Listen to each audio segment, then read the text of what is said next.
എന്നതാണ് വണ്ടിന്റെ വെല്ലുവിളി. ഒരിക്കലൊരിടത്ത് ഒരു മരത്തണലിൽ ചാണകക്കൂമ്പിനുള്ളിൽ താമസിച്ചിരുന്ന വണ്ടുണ്ടായിരുന്നു. ചാണകപ്പുഴുക്കളായിരുന്നു വണ്ടിന്റെ ഭക്ഷണം. ഒരിക്കൽ ഒരാന അതുവഴി പോകുവാൻ ഇടയായി.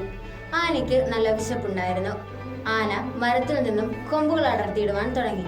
ഇത് വണ്ടിനാകെ അസ്വസ്ഥതയുണ്ടാക്കി. വണ്ട് ആളുവാൻ തുടങ്ങി. ശക്തനായ ആന ഇതൊന്നും ശ്രദ്ധിച്ചില്ല.